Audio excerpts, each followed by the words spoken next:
Hi, and welcome to Attentive Healthcare Solutions webinar, Utilizing NextGen HQM for a Successful 2020 MIPS Submission. My name is Chelsea Grover, and I'm the Marketing Communications Coordinator for Attentive.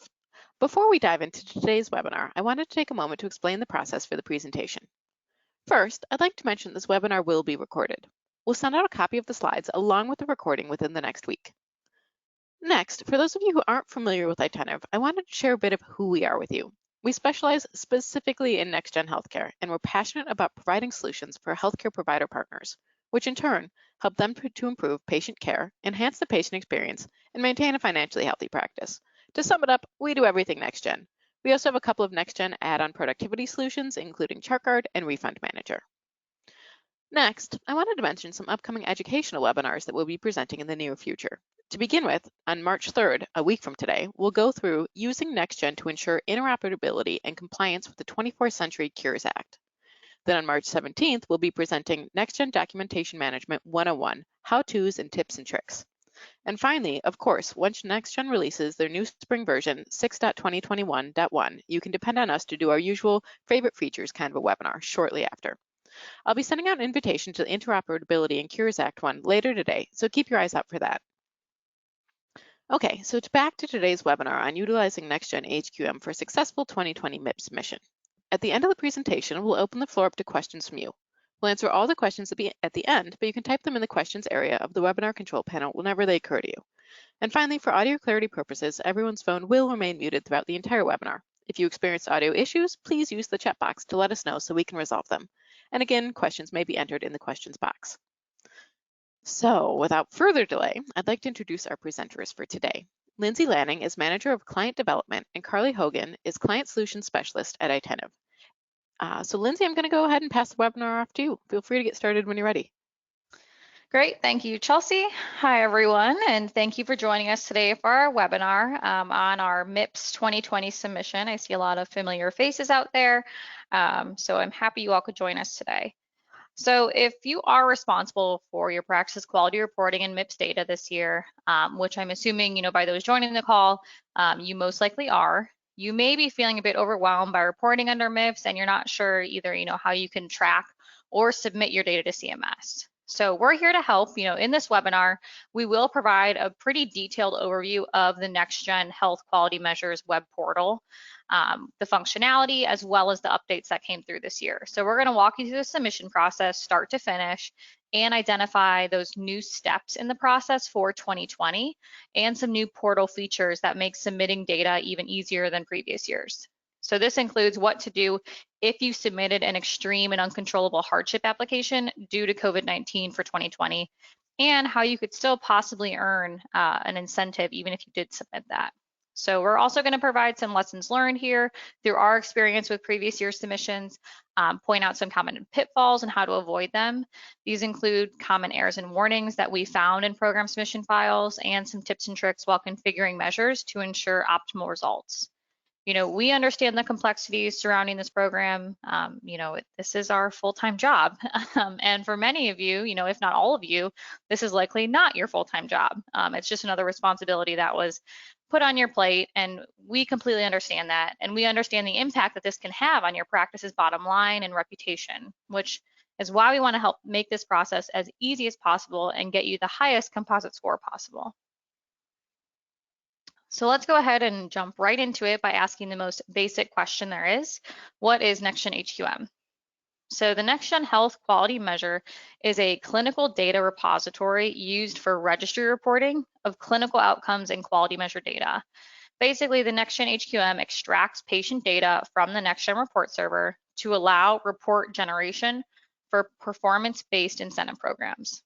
So these programs can include anywhere from ACOs, ambulatory surgery center reporting, CPC Plus, and of course MIPS reporting for all of the categories, including PI, quality, and improvement activities.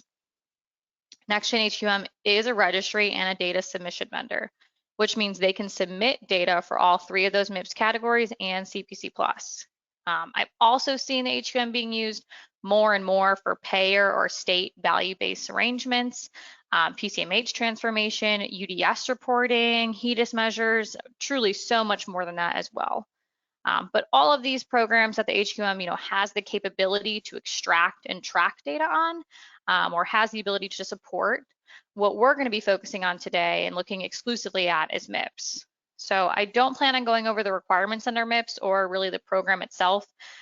You know me, I usually can't resist, so I'm sure you'll get some of those tidbits as we work our way through this. But really today we're strictly looking at how the HQM can facilitate the submission of MIPS data to CMS for 2020, and including all those tips and tricks I've learned from helping. I think we're probably at 30 or 40 plus clients submit over the past few years. But let's not get ahead of ourselves here. Like I said, let's start with the basics. For the next few slides, I am going to go over the fundamentals everyone should be familiar with if you're working in the HQM portal, but they are critical when it comes time to submit. So first off is the HQM homepage. The homepage appears when you log into the HQM portal. You're going to see information such as the client site name.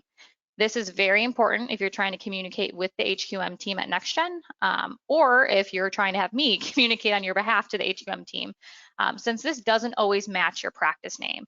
If you're part of a larger enterprise, it could be your enterprise name and then your practice is under that. But anyway, we look at this, if we're trying to communicate with NextGen, they're only going to know you from the HQM side as whatever that site name is. So it's important to be able to locate that, and it should be right under where it says welcome and then your name. The data processing status, this will let the user know if the job has completed or if it's in progress. The last process date, which is right next to that, or if for some reason no data has been processed. We also see system messages or alerts show up, which you can see the check your final 2020 MIPS eligibility there. And then lastly, if you've logged into the portal before and you've ran reports, you're going to see the latest and your favorite reports, which are tracked at the user level as well. So of those components I just named on the homepage, arguably the most important one is the job status. On the homepage, if you hover or click on processing complete, or if yours says in progress, the job status quick view panel will appear. This panel shows the job status in 3 steps, and it does utilize a color-coded system to show progress. So if the step is green, it indicates the step has been completed. If it's blue, the step is being executed, and then if it's white, the step has not started yet. The panel also displays the date that the latest piece of data was extracted and the number of days for the data delay. This is really important when submitting MIPS data using the HQM, as you will have to kick off a new job multiple times throughout the process. So this right here tells you when the job is complete and when it ran last. If the job isn't running consistently, even throughout the year, we've been seeing a lot of problems with this with clients. Something can happen on the back end. The job was cut off by another job running at the same time. A lot of this stuff happens. But if it's not running consistently, your reports won't update to accurately reflect either your configurations that you made or accurately reflect your latest reports and your latest numbers. So kind of to put it in perspective, after countless errors and warnings I've encountered with clients throughout the submission process, I would say 85% or more were always resolved by kicking off a new job. And maybe the other 15% or less required maybe a smaller or different fix, but then still ended up needing the job to be ran again or kicked off regardless. So I promise you, you will use this job status view panel at some point throughout this process. Now, with that being said, you might be wondering when your reports are being updated with new data from NextGen. So reports pull from a copy of prod, and data reflected will typically be 1 day behind the last process date. So again, if you're ever running your reports and things don't look right, you always want to go to that panel, that quick view panel, and hover over that and see what date is showing. That will show you when your data is being pulled from NextGen. Now, the HQM job is set to run weekly over the weekend by default. This configuration can actually be changed. You just need to reach out to your HQM analyst and request that. Typically, we do have this running on a weekly basis throughout the year.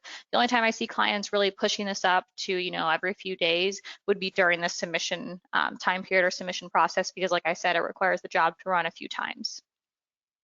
One thing we do want to stress is to make sure your report server copy of prod is getting refreshed on a daily basis. If the copy of prod is not up to date, the HQM will not be able to pick up current clinical data, and therefore your reports won't be accurate. I did mention that periodically the HQM will display announcements on the homepage. These messages are important and almost always affect you, the end user, in some way. A lot of people tend to overlook these. They may not have time to scroll through the alerts. So NextGen did try and make it easy and actually color code them. If it's blue, like the one you see on the screen, it contains some sort of general information or deadline. Again, usually very helpful. Green means some sort of product deployment or update, likely a patch that they're applying. They usually apply those on Thursdays. And then red means expected downtime. I have not seen a red message in a very long time, but if that were the case, you know, the red message or really any of those messages, they take on a greater weight during the submission period because downtime or deadlines are so important to plan for, and updates or patches could contain fixes to known issues that are affecting you or the measures you have configured. And then lastly, not only on the home page, but on every page in the HQM, in the top right-hand corner, there's a magnifying glass.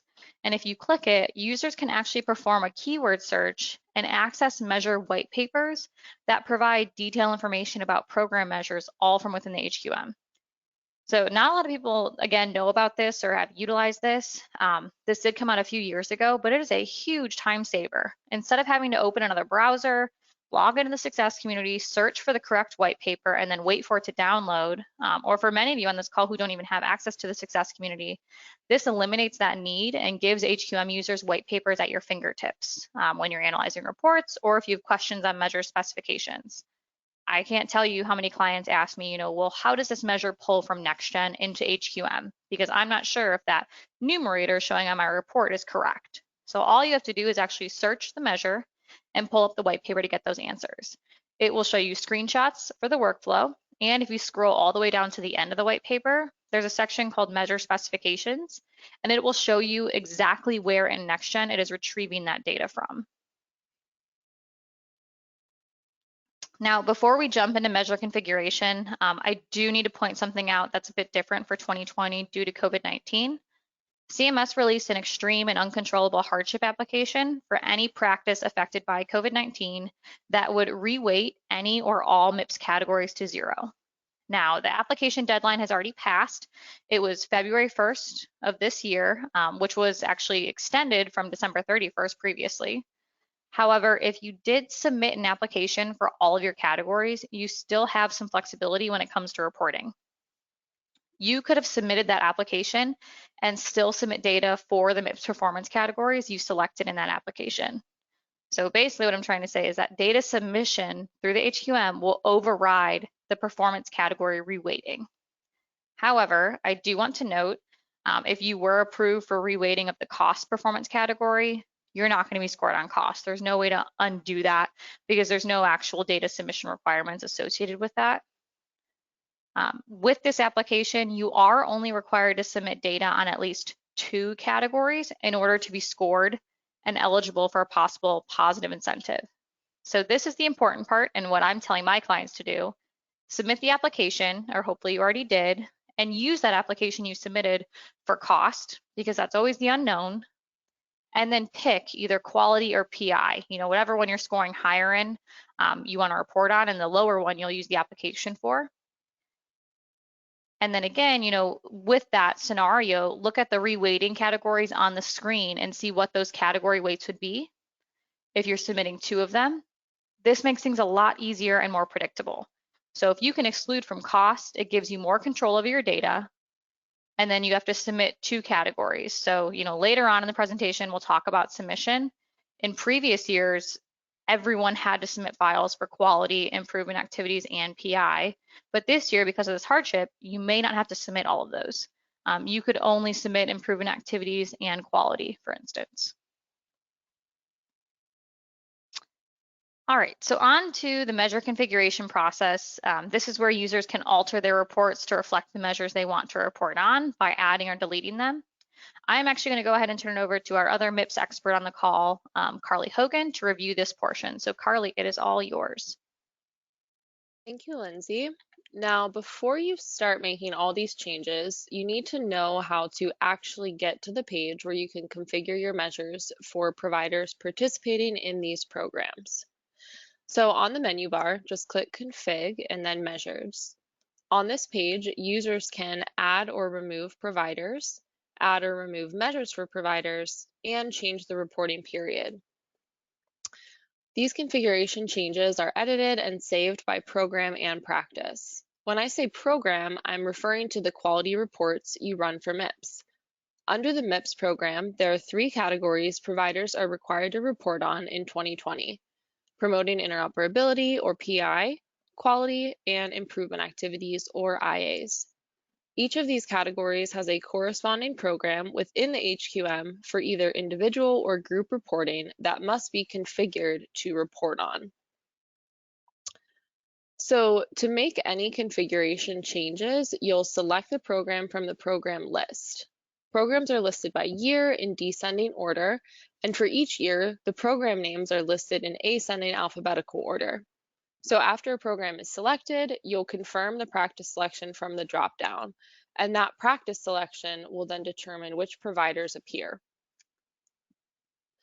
The providers associated with that practice will show up as small tiles that display the number of measures assigned to each provider in a blue circle and changes based on the program selected. So if the user clicks on the provider box or tile, a window will pop up showing the list of assigned measures, the provider's NPI, which should have a green background with a check, which indicates it's been verified, and the reporting period, which can be auto-configured or customized by clicking the calendar icon. Another cool feature that's often overlooked on this window is the ability to show or hide measure tags by clicking the checkmark found under the calendar icon. Now, you might be wondering what measure tags are. Essentially, they are small badges found below a measure that give more information on the type of measure it is. These tags are different based on the program we are looking at. For example, the quality programs, or ECQMs and/or MIPS CQM reports, will show measures as either inverse, outcome, or high priority. These are helpful, especially since for this category under MIPS, you have to have an outcome measure, or at least a high priority measure added to be in compliance with CMS standards. The IA program will have measures with a high or medium weight tag. Again, very helpful since under this MIPS category, it requires a certain amount of activities, and that's going to depend on the weight of the measure. So that was a little bit of a tangent from the actual measure configuration process, but the point of this webinar is to go deeper than just the process basics. So hopefully we're providing you with additional information that's going to make this easier and help you in the future. So back to the actual measure configuration workflow within the HQM. To add measures for PI, ECQM, MIPS CQM, or IA programs, you'll click your green plus icon. The Adding Measures page appears where the user will then select the practice, provider, and measures to add, and then you'll hit complete to add those measures. So sounds pretty easy, right? Now, if we take a look at the Adding Measure page, we'll see that users can hover over any measure to display the measure description. Measure tags can be found below the measure name for all program measures. These are very similar to the ones we just went over. The only difference here on this page is that for the PI category, we're going to see Medicaid and PI measures are separated out. And then for the quality programs, we'll see specialties listed. Another source of helpful information on this page are the star icons located on some PI measures. These indicate mandatory measures for the PI category and will automatically be selected. All selected measures will highlight in green and will have a check mark. So obviously, if we add measures for a provider, we need to have a way to delete them as well.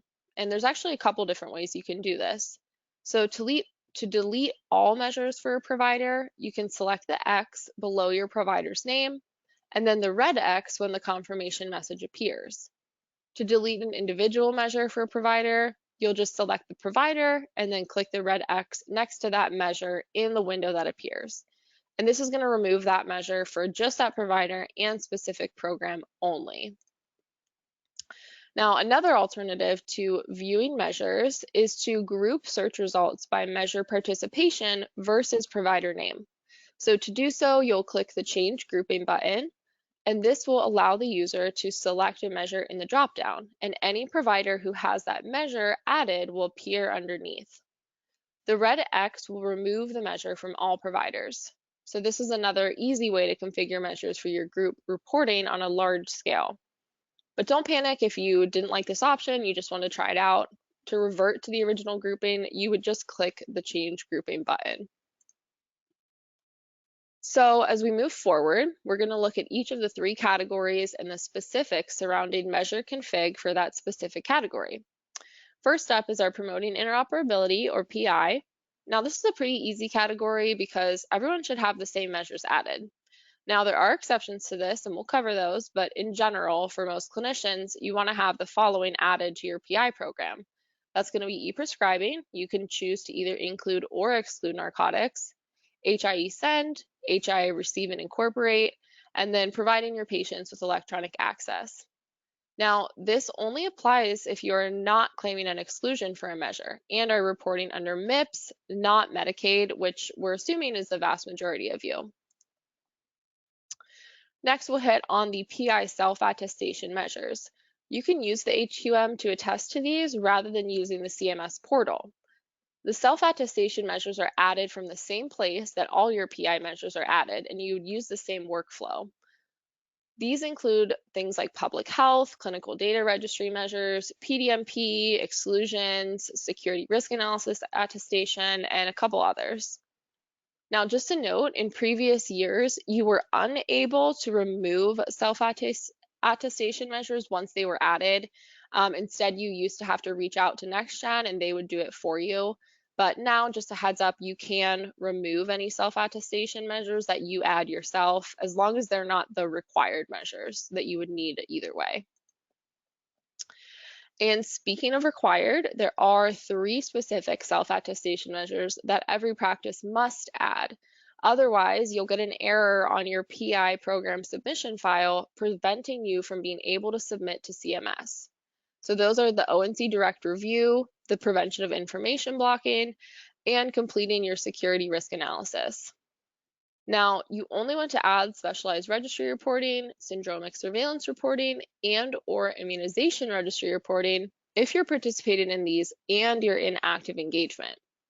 You also only want to add either the low volume permissible prescriptions to claim an exclusion for e-prescribing measure, or the low volume outgoing transfer of care to claim an exclusion for the HIE measure.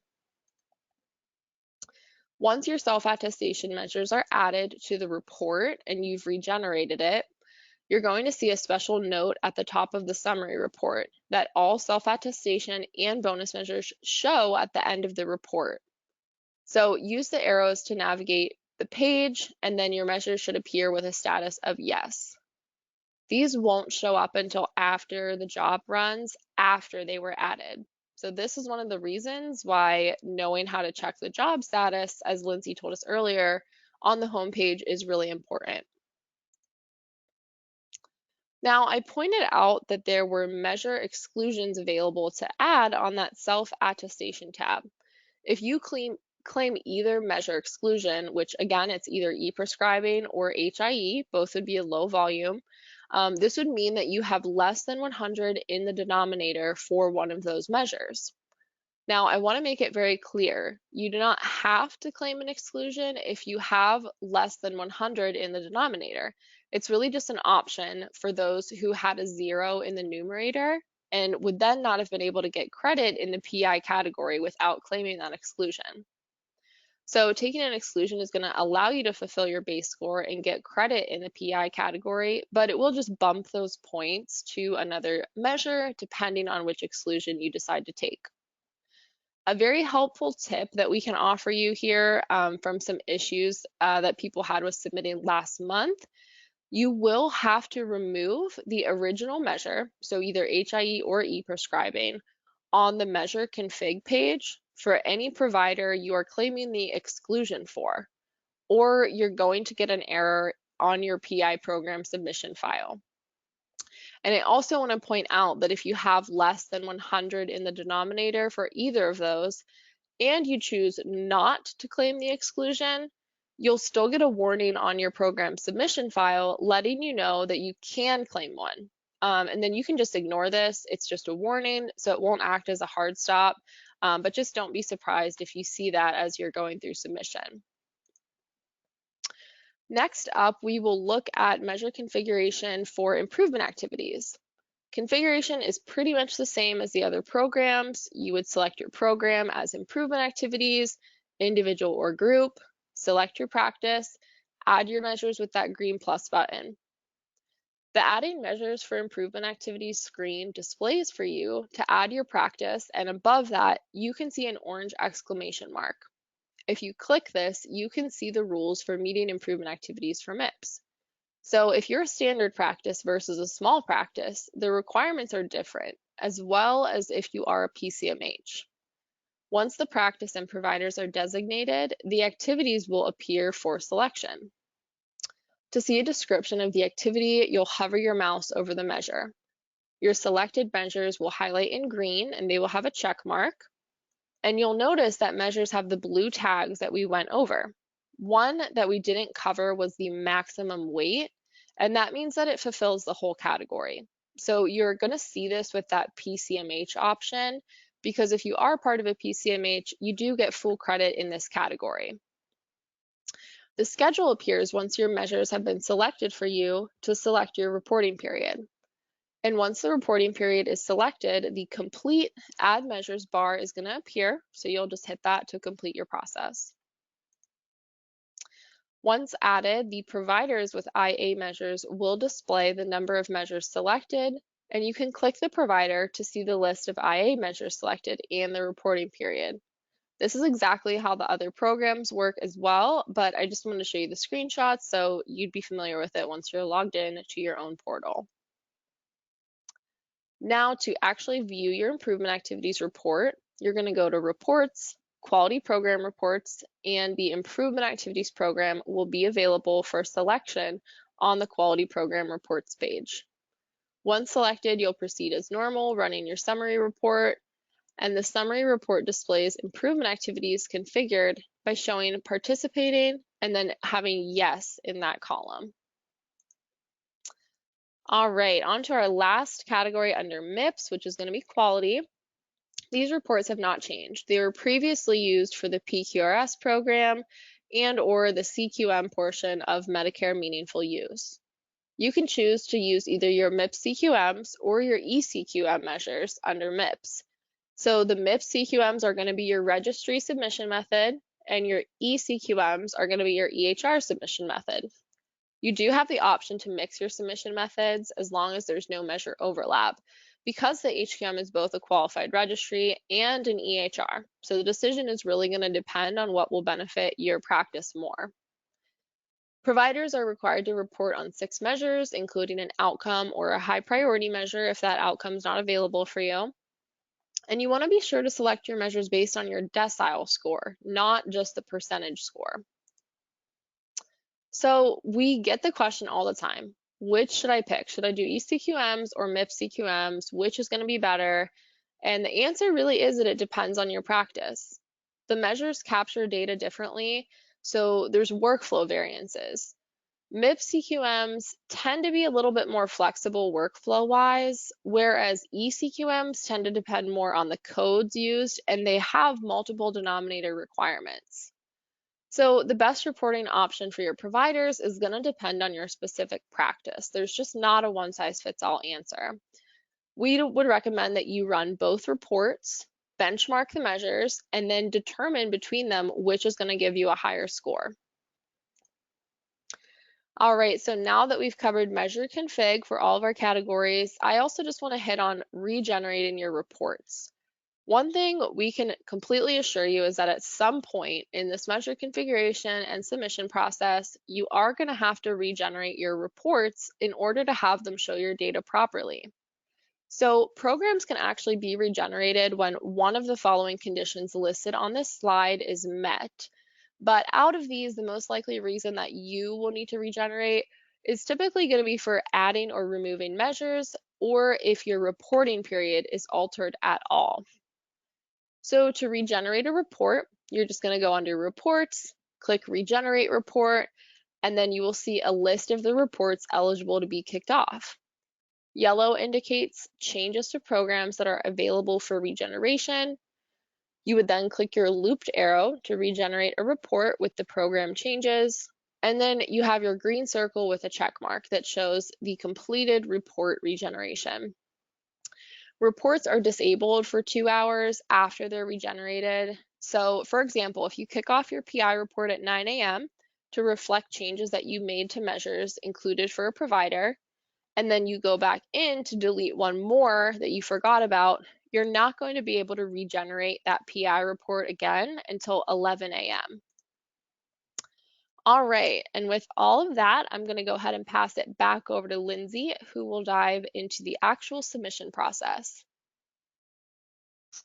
Perfect. Well, thank you, Carly. So the good news here is the submission process is pretty much identical for all 3 categories under MIPS using the HQM. Pretty standardized here. We're going to go through the submission process. There are some nuances for 2020 revolving around PI and IA, and then we're going to look at the MIPS dashboard. So first off, with the submission process using the HQM, you've got really 5 true steps here. One is that final measure and reporting period configuration that needs to be completed, aka everything we just went over, Carly just went over for us. 2 is you will need to regenerate the report since the HQM job must run post configuration to pull data, which Carly also just went over. And then 3, you're gonna have to generate the program submission files for each category, correct or address any errors and warnings, and then approve the file. So it seems pretty simple, pretty straightforward. And since we already covered the configuration process and how to regenerate that report, we can skip right to step number 3, which is generating a submission file. So to do this, the user must have the client admin role, and they would go under admin and then program submissions at the top. There's a really quick way to figure out if you have the correct role. Log into the HQM, and if you click admin and nothing shows up, you don't have the correct role. This will either be the client admin, or I believe the practice admin should have this functionality as well. So once you actually go to that page, it displays here, and the user will actually need to click the Generate Medicare QPP button. It's that blue one with the gears on it. Once you click that generate, that button changes in color and it shows that it's generating while it's creating those files for you. It should only take a minute or 2. Now, if the reports are not available for this program, then that generate button will not display. Instead, it'll either be grayed out and it will likely say evaluation required. This means the job has not been kicked off and the report has not initially ran. So you would have to regenerate this one. This happens a lot with the improvement activities because the improvement activities, as you all probably know, are not available throughout the entire year. They're usually added just for the submission time period. You'll have to configure your measures and let the job truly run, not even regenerating it, but truly have the SQL job kick off on the back end for its initial run before you can actually generate this program submission file. So that's where we see that come into play pretty often. So looking at this, you'll click that blue button to regenerate or to generate the program submission files if it's available. This step, this generating that file, will need to be completed for each of the MIPS category programs. So you should press that generate button 3 times, once for PI, once for your IA file, and then once for your quality file. And like I said, the files generate after a few minutes and they're visible once the page is refreshed. So once the files generate and display on the page, like you see, in this screenshot, you can see where it says files 1 and then approve 0, and that's how you know it has generated. Now there are some minor nuances for the PI and IA submission files, so let's look at PI first. In order to generate your PI submission file, you are going to need to input your certified EHR technology ID or your CERT ID, which you can get using the link provided on the HQM submission page. So you can see there in that screenshot, I boxed it out in red where it says you can find your CERT ID here. If you click here, fun fact, you might want to right click it and click open in a new tab because otherwise it'll take you away from the HQM page. But it will take you to the CHPL website, the Certified Health IT Product List website. And you'll want to just go ahead and search NextGen. And then you'll see all of NextGen's versions are listed here. You want to select the version or versions you are on for your reporting period. And this is again is for PI. So PI is a 90-day reporting period. Typically clients are usually only on one version, but if you for some reason upgraded during your 90-day period, you need to include both versions. Basically, you click that yellow button plus cert ID. You can see in the screenshot if you look closely, I clearly have 5.9.1 selected because that cert ID shows a negative sign next to it, meaning I've selected it. And then this will actually generate an ID for you at the top to copy and paste into the field on the submission page that I've outlined, and you'll click verify. Again, once you click verify, it'll actually prompt you in the HQM saying this cert ID is used for, 591, is this correct? And you'll hit yes. And then the HQM will then allow you, once you add that, to generate the submission file. But I talked about how this would be grayed out if you couldn't submit this yet. You can see in the screenshot where that generate button is actually grayed out and you could not select it until you do this. Now, brand new this year in 2020, due to the final rule released by CMS at the end of last year, CMS is now requiring NextGen as a qualified registry to validate the documentation that practices have on file to support your submission of selected improvement activities. So HQM has the ability to auto-validate the following 11 improvement activities that you're seeing in that screenshot to the right. If you meet the criteria in the last column, you will not be required to submit additional documentation to your HQM analyst to support this. So you can see in that column, if we look at, for instance, the improvements for bilateral exchange of patient information, it's that third one down. If you have a numerator denominator data for the send summary of care measure on your PI report, technically you would meet IACC 13 and you would not need to show, screenshots of your referral template or a process in place or any other type of documentation sent over to NextGen. They can auto-validate that you do this using, what is already in the HQM. I get this question a lot, and I've confirmed with the HQM team, you do not need to mask PHI. So again, think of the documentation you need for some of these. I have a lot of clients using clinical decision support, so they took a lot of screenshots in their system of pop-ups and things. You don't need to mask the PHI if you're opening a case. So going through the Success Community, opening a case to submit your documentation for approval, or if you're sending it directly to your HQM analyst, but via a secure email, that it's encrypted and that it's secure. If you're just going to try and send it to them via, a regular non-protected email, you do need to mask the PHI.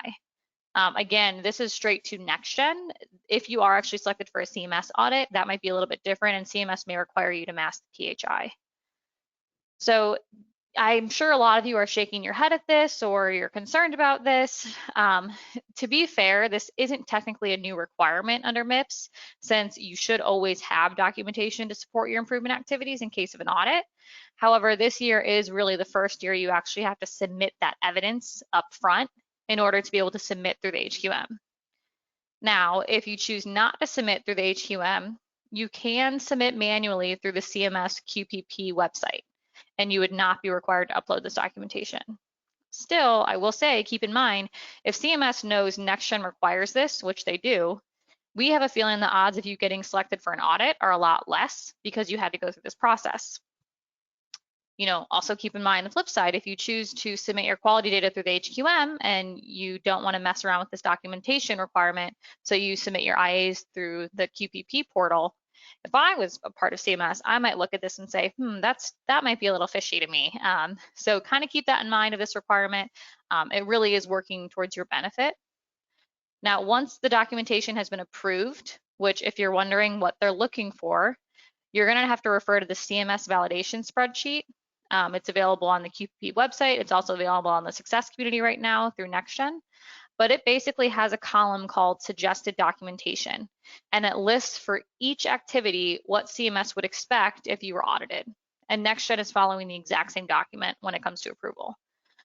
Now, once it has been approved, the HQM team will release your submission file, which will allow it to be approved by you, which is what we'll look at next. So right before approval, the client admin user will need to review each program's category file, and that's by clicking View File. However, only one MIPS category file can be displayed at a time, so you'll have to do each of these separately. All the files for the category display, you'll have a file name, you'll see the status here, You'll also see the option to view the file and if there's any alerts or warnings. So again, this view is the exact same for PI, quality, and IA. And then to view the actual JSON file, the user would then click View File again. It's that smaller button I outlined. That user will then view the JSON file contents to confirm everything's correct. Obviously I redacted any practice information here, but you want to double check each line item compared to your summary report for the measures. But you also want to make sure to double check that your NPI and TIN are correct, as well as the reporting period up at the top. Above the report, there is a download option that's provided if you do want to save a copy for your audit binder. I will warn you, this is just raw data. There's absolutely no formatting, spacing, anything. It just opens up in a notepad. But you can absolutely save that. Now to the right of the report, this will show if there's any errors or warnings that are listed, and then a message will usually be associated with that. Otherwise, you'll get a message saying no errors or warnings. Now, error corrections must be made before the file can be submitted. Beneath that errors and warnings list, the user will actually approve the file by checking that checkbox and then hitting approve. If the file has been approved, the name of the approver and the date of approval are then shown, and the word approved is followed by a check mark. So I did mention errors needed to be corrected. Errors and warnings can occur for many reasons, such as an invalid TIN or NPI, missing measure information, a multitude of things. So program submission file errors actually appear to the right of that JSON file, and errors are identified by a red left border, and different types of errors display based on the program. So errors are the more serious of the two alerts. They actually prevent preview data in the MIPS dashboard, and they will stop you from submitting your files. You can resolve errors. There's usually a little wrench icon next to it to see instructions on how to try and correct the error. You can follow those instructions and correct it and then mark it as resolved. Some of the most common errors I've seen while assisting clients submit are one, on the PI report, the error will say self-attestation measures have not been added. So for instance, if you forgot to add your security risk analysis self-attestation measure, it's not going to let you submit. Or any one of those three that Carly mentioned that you absolutely needed.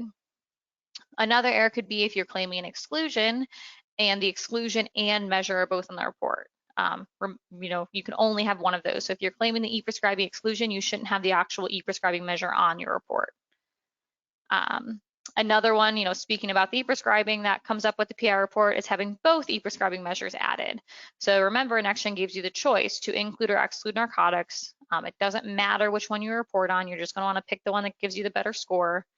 But you can only have one configured. You can't have both or submit both. And then another one I've seen a lot on the quality group report and group specifically is that TIN does not include all providers with a matching TIN. So this occurs if you don't have certain providers with the practice TIN configured. So, or if you have different measures configured for different providers. Basically, when you're doing group reporting, everyone with a matching tax ID has to have the exact same measures configured, and they all have to be configured in order to submit your file with no errors. So those are the main ones I've seen over the years and including this year as well. Now, program submission file warnings are displayed beneath any errors to the right of that file viewer again, and they have an orange left border. Warnings alert you if your measure information does not comply with CMS requirements. However, they're just that. They're warnings. They're not errors, and they can't stop submissions for you. Some of the common warnings I've seen thus far, I think we mentioned, on the PI report, if your provider has less than 100 in your denominator for either send summary of care, any of those HIE measures or the e-prescribing measure, it will warn you and let you know that you can claim the exclusion. However, you don't have to. And most of the time, you want to report on those measures if it's high scoring to earn more points, even if it's under 100 points. So you can ignore that. A similar warning is found on the quality reports. If a provider has less than 20 in the denominator for a quality measure, the case minimum for the quality category is 20, meaning if you have 10 in the denominator, you can only earn 0 or 3, depending on your practice status, points for that measure. So this is helpful if you added a measure on your quality report that you thought you were getting 100% on and you were going to earn 10 points on, when in reality, your numerator denominator data was 15 out of 15. you're not going to earn that 10 points. You're likely going to earn 0 or 3 points. So this is a helpful, reminder or shout out to you to say, hey, wait a minute, I want to pick a different measure that's scoring much higher than that measure. So again, it is the flip side though, if you're reporting a measure for bonus points that is under 20 points and you want that still, you're allowed to do that. It's just, again, a friendly reminder. You want to take note of them, but you don't have to make changes due to warnings. So before you can actually approve a file, you must resolve all the errors and then request evaluation and regeneration. So here we are again. If you have any errors, you're going to have to regenerate the report, and then you're also going to have to regenerate and click that blue button again with the gears. Once your program submission file shows with no errors, you can still have warnings. Again, review your contents, check your tax ID, check the NPIs, reporting periods, etc. But then you would go ahead and approve the file. So check that checkbox regarding that legal statement and then click the approve button. Once it's approved, the file is immediately queued for submission to CMS via the CMS API site. Submission happens, I would say pretty much immediately or within 1 hour. It depends on the number that are queued and the load time to CMS. But really, it's only been taking a few minutes for my recent clients.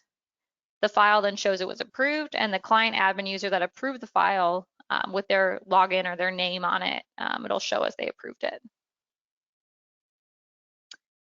So I've had a lot of questions on how will I know when it's submitted and accepted by CMS. So on the old CMS portal, I'm talking 5 years ago, we used to get a notification saying it was accepted and CMS had it, which you would then screenshot and keep in your audit binder. Now in the HQM, if you go to the program submission page and click view file, you should see the file name and status. And the files that are approved are green, like the top image, and files submitted and accepted by CMS are blue. These, I will say, these are old screenshots if you notice the dates, because I couldn't use a real client's information, obviously, but this is still exactly what it looks like. So CMS returns the CMS batch ID, which is to be used in case of reconciliation. I encourage clients to screenshot this for their records as proof of submission. I refer to it as almost your order number. If you had an issue with an online order, you need your order number. Same thing applies here.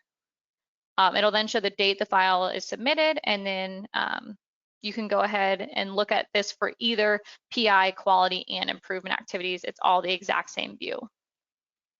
Now, it does depend on how busy the HQM and CMS servers are, but most clients are able to go back in after approving their files within 2 to 5 minutes, and that status will have changed from that green approved to blue to screenshot that page for the records. Honestly, I just click home a few times to refresh it, and then I click back into the file submission page. Now, this timing may change once we get closer to the submission deadline, since we anticipate the volume of submissions to increase as we get into March. Sadly, there is the possibility that your files are rejected. With everything NextGen has built in with those errors and warnings, this is very unlikely, but it has happened a few times to clients of mine.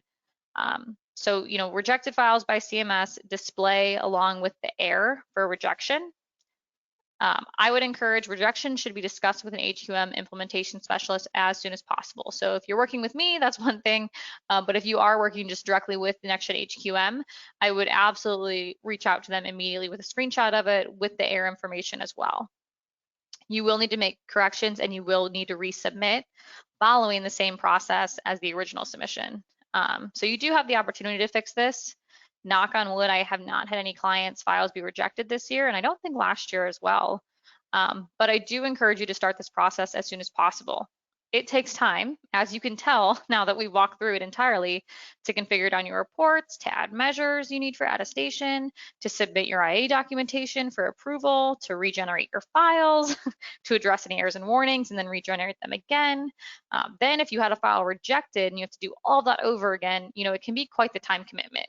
It also might go seamlessly and it might not be a huge time commitment for you, but more time than what I think all of us think or plan for to get this right it could take. So I would encourage everyone, if you haven't already, to start the submission process as soon as possible.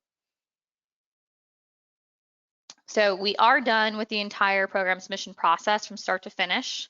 I just wanted to add some slides in here about some new functionality I love within the HQM, and that's the MIPS Dashboard.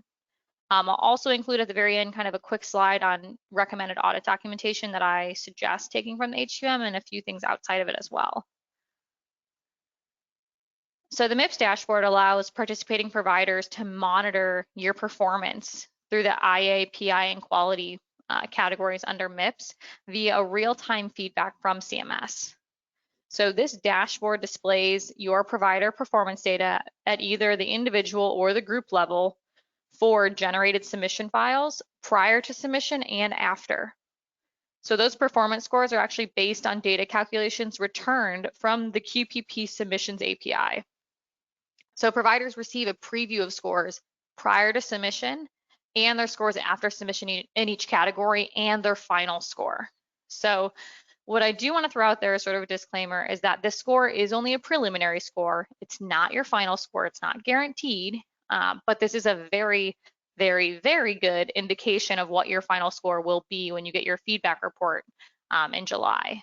However, some special statuses or other considerations your practice may have, aka if you submitted a COVID-19 hardship, are not going to be taken into account when they show your score here. Some are, they have definitely updated this, and some are, which we'll go over, but some aren't.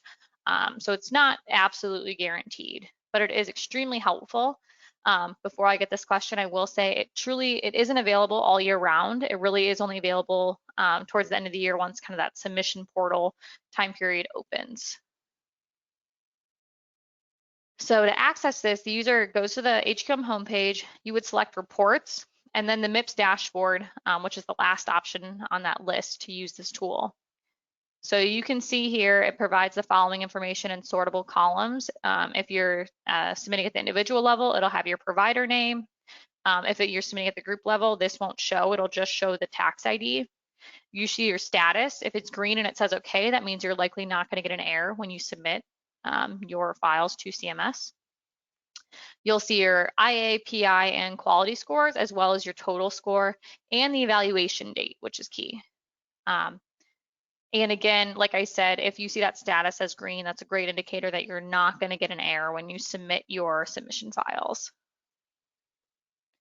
Now, when viewing the dashboard, you can view either two types of scoring, your preview score or your submitted score. Obviously, your preview score enables you to see your initial MIPS performance category scoring based on that data before you submit. The HQM portal does this by periodically reporting your measures data to that CMS submissions API through a web service. That API calculates performance scores based on your data and then returns your scores as well as other feedback about your data. So to see details about your category scores, you can click on the total score, which a lot of people don't realize that's actually a button, which I've outlined in red, which will show you your score details, either by raw data, which has been available for a few years now, but was hard to read, or the new visual representation added this year. And this will show you the exact scoring for each measure, and it's extremely helpful. So this is what I'm most excited about. I probably shouldn't have kept it until slide, 55 or so in another presentation to show you this, but if you stayed on, this is your treat. This is really exciting and new this year. So typically when you clicked that total button, it would have just showed you previous trending data with your data points throughout the HQM. It didn't, you had to kind of also dig in deeper to see the JSON data, which looked like this. So if you can see, it used to be those score details. I'm sure there's some of you on this call who used to go like me, line by line item through this and make sure and read this kind of raw data format and make sure that you were getting the exact number of points you expected for each one of your measures and each one was counting correctly for bonus points. Now, NextGen has done a phenomenal job of adding this visual overlay, which takes that raw data and makes it much prettier. You can see the exact number of points you're earning for each measure. You can see end-to-end bonus points if you're earning them. You can see if there's any high priority bonus points or outcome bonus points, and you can actually see your numerator denominator data and your performance rate for that, for each of those measures. We're on the quality tab here, but it does the exact same thing for PI and IA. Those measures are typically pretty straightforward. Your IA, you're already gonna know what you're earning based on the weight of the measure. The PI, those scores won't change. They already show on your PI report, so nothing too crazy there. I think this helps most with that quality category, but this is really, really, really exciting. So to view the scores for your submitted files after you submit, so typically you went ahead, you submitted your files, you have that blue line with your CMS batch ID. The next place I go after I take the screenshots of those CMS batch IDs for each file, I then go to the MIPS dashboard and I change my view to my submitted score. Here you're going to see that the CMS's API has returned. They've changed the verbiage. It's called a preliminary submitted score now. And what this is going to show you, it's going to show you your weighted score for each category. Again, keep in mind, it's not going to include all special statuses. I have seen for the small practice status, I have seen it take into account for the improvement activities. You know, if you only submitted half, it'll jump up to the full amount. I have not seen it add in 6 points for the quality bonus that you get as a small practice. It does add in points for the complex patient bonus, which is really big here in your total score. So if you happen to add up your 3 categories and your total score doesn't equal what those would add up to be, there's additional points added on. That's likely because of your complex patient bonus being added in there as well. Now, submitted scores are updated through a periodic batch process. As a result, there may be a delay between submitting that QPP data and receiving your final submission score. I haven't noticed any delay. It's the same thing, 1 or 2 minutes refreshing as I did with submission. And then lastly, before you guys can get rid of me, I wanted to talk about the CMS portal on the QPP website that can be used to submit data versus HQM. Now, this really is my own personal opinion combined with what clients have told me. I have helped clients submit through the CMS portal. It is much better than anything in the past. However, there are some valuable features within the NextGen HQM that the CMS portal does not have. So the biggest one is confirmation of submission with CMS ID and status. On the CMS portal, you are going to upload your data or you're going to input your data manually, and then it just sits there. There's no submit button, there's no approve button. Whatever is there on March 31st when that submission period closes is what will be used to score your provider. So if you're like me, I need some sort of confirmation or feedback that CMS has my stuff and I'm done. You know, this is huge. So the fact that the HQM gives you an accepted status with an ID or even an error status with an explanation, at least you know for certain they have it or not. And it allows you to take a screenshot for physical proof as well. Secondly, there's no need to download or re-upload reports for the HQM like there is for the CMS portal. Don't get me wrong, I understand, you know, the submission process can be a bit clunky, you know, it can be a lot of clicks here, but it still is easier than downloading the file that still needs to be configured anyway, and then uploading it, making sure everything's transferred over correctly, that you have the right file formats. It can cause a headache. And kind of leading into my next bullet here with the HQM, you have more control over the measures submitted, or at least I feel that way. Anything you submit via HQM, you added yourself and actually selected to include. With the CMS portal, I've seen some clients upload a huge report with all their quality measures on it, and you're not sure what they're going to select as a top performing measure. Think about it. If they pick a measure, CMS is going to say you have to have an outcome measure, and they're going to pick an outcome measure that's extremely low scoring for you. Whereas if you or I are doing your configurations, I choose exactly what measures are going to be submitted. Finally, another big one is not dealing with logins. A correct HARP account is needed and a correct role in the CMS portal and having to be linked to your providers is needed to submit on their behalf. I always say the hardest part isn't getting the provider to pass or even inputting the data. It's honestly just getting logged in. So HQM, you don't run into that issue. Again, I think both are great options to submit your data, and they've come a long way. But I often just get asked why I recommend the HQM portal, and I wanted to share those reasons with you. I've had some clients who've had to defend themselves against providers who are maybe coming from a different practice or are used to submitting through the CMS portal, and they aren't aware of this, you know, relatively new functionality from the NextGen HQM within the past years to submit it directly. So here's your slide if you need that. And then finally, just a quick audit checklist for you to have on hand specific to the HQM and some non-HQM items that you want to keep in mind. I should have probably put it on the slide, but in big, bold capital letters, this list is not exhaustive. There are more things I would add to your audit binder. These are just some of the most common that would apply to everyone I would think on this call. So first and foremost, the top half is kind of the HQM portion here. Run your summary report. Those are your certified EHR reports. That's either going to be your summary report if you're doing individual reporting, or your practice summary report if you're doing group reporting. And then run your provider patient or your practice patient, if you're doing group, report for all statuses. This is often overlooked. You want to include the status of performance met, treatment opportunities, exclusions, exceptions, etc. Because if CMS comes at you with an audit and they say, oh, you got a 20 out of 20 on this HIE send measure, I need those encounter numbers. That report is going to give you all those statuses. You want to take screenshots of that CMS batch ID for all your submission files. I encourage clients to take screenshots of their MIPS dashboard, both preview and submitted, so you have that on file. And then a lot, new this year, a lot of clients I've seen taking screenshots of that visual data overlay from that MIPS dashboard as well. And then some other non-HQM items, obviously your improvement activity supporting documentation, which NextGen should have on file for you this year as well. Definitely your security risk analysis, your public health or clinical data registry documentation, either that you are participating and you're in active engagement, or if you claimed an exclusion, documentation supporting that as well. Again, this is more PI focused, but proof that your patient access API was installed and when, and proof of the compliance patch application date. This had to be prior to your PI reporting period. If you submitted a hardship, you want to keep that approved hardship on file and any documentation to back that up. And then of course, PI related as well, but your certified EHR technology ID, you technically needed that for the ECQMs as well. So to have that on file too. All right, it looks like we've made it to the end. If you're wondering next steps, we can help you if you are uncertain with this. We do actually offer macro support packages where you would be working with me directly on this, or Carly. I promise I don't talk this much. We can kind of sit down and see what package is best for you. The fundamentals package is just 10 hours, and the other two options are working more on a monthly basis, reoccurring throughout the year.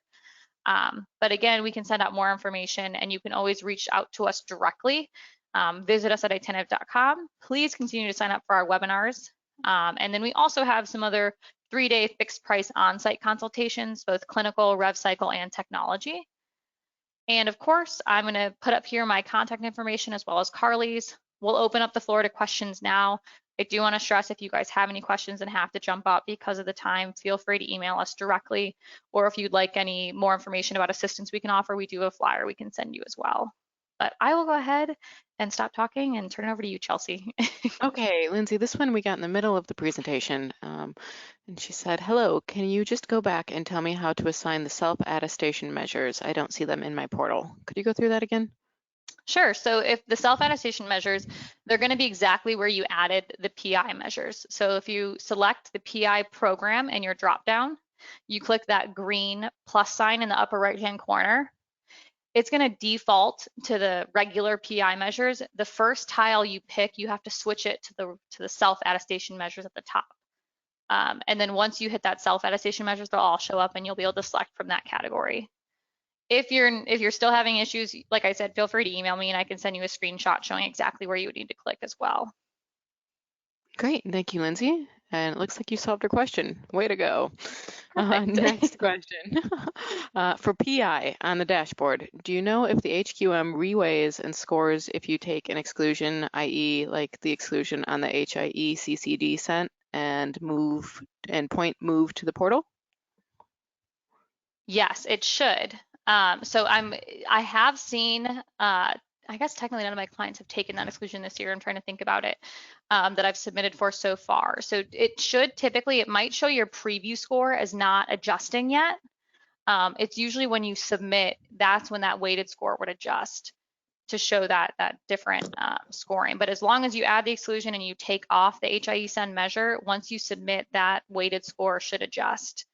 I will say too that it uses the original weighting right now of each category, 45 for quality, 15 and 25.